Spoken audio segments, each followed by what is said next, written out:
In all my years of fandom, I have never understood, and this is not just a recent thing.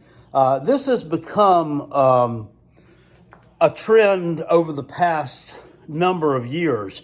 At the University of South Carolina, they will hold on to a crappy coach for the longest time, trying, I guess, to maybe see. I mean, well, maybe this, or maybe that, maybe we can turn things around here.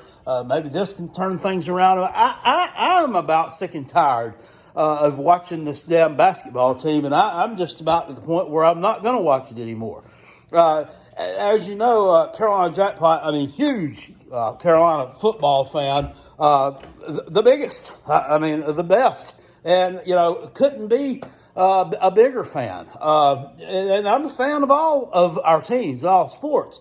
I don't get as passionate about the other ones as I do about football. Obviously, that's my favorite sport, but I want to see the South Carolina basketball team perform well. Not just the women's basketball team, the men's team too. You got a good facility. You got a damn 18,000 seat arena. You got the players that we've had in the NBA been successful. Got successful coaches come through here. I don't understand what the hell is going on this year with this team and this Frank Martin character. The Final Four run, it seems like it was 50 years ago, and it was 5 years ago.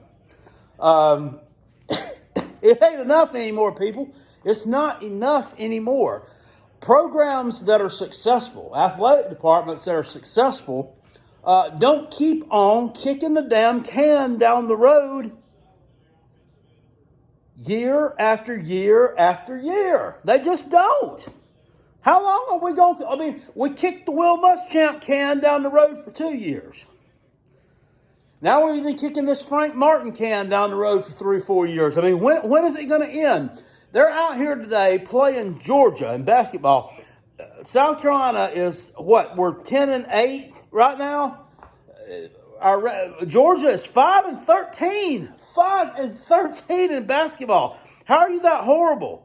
You play more than 5 cupcake teams. That means they've lost to some shitty teams. They have. They're coached by this Tom Crean guy. Tom Crean, my jeans. This guy got fired from Indiana because he couldn't do his job, which was to win basketball games. Okay? So he comes to a school like Georgia, which is known for having mediocre basketball teams, and I guess they think he's going to become successful there. He's like the Will Muschamp at South Carolina football coaches. He went from Florida, which was pretty good football program, and he drove it into the ground.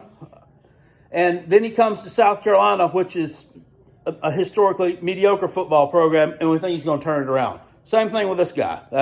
But right now, he is currently kicking your ass up around your shoulders. And I don't see no changing that. You go out the past few weeks, you played teams on the road like Tennessee and Arkansas. And hell, they're pretty good teams. And, you're playing with them at halftime. You're beating Arkansas at halftime. And I think you were, Tennessee, you were tied with them right before the half, and they kind of pulled right half. Anyway, you played a decent first half. This team can't play in the second half. So right now, what do we do today? We come out in the first half and decide to lay an egg. Can't hit shit. You couldn't hit the Atlantic Ocean from a helicopter. If you jumped out of it, you were flying 5 feet over the damn Atlantic Ocean. That's what you look like out there today. This cat, he's a good guy. He's a developer of young men. We get that, blah, blah, blah. But, your style of coaching basketball obviously is not working anymore. Hence the fact that half your team, or 3/4 of your team left, hits the transfer portal. You got to bring all these guys in from the transfer portal. And granted, you would have to pull off a really good coaching job to get that many different personalities from that many different backgrounds, from that many different schools to coexist and be able to form a cohesive unit. But guess what? You're not that damn good, so you can't pull it off. Henceforth is why this needs to be, please, the last year. We need to take the old mare out behind the barn the first week in March, because this shit ain't funny anymore.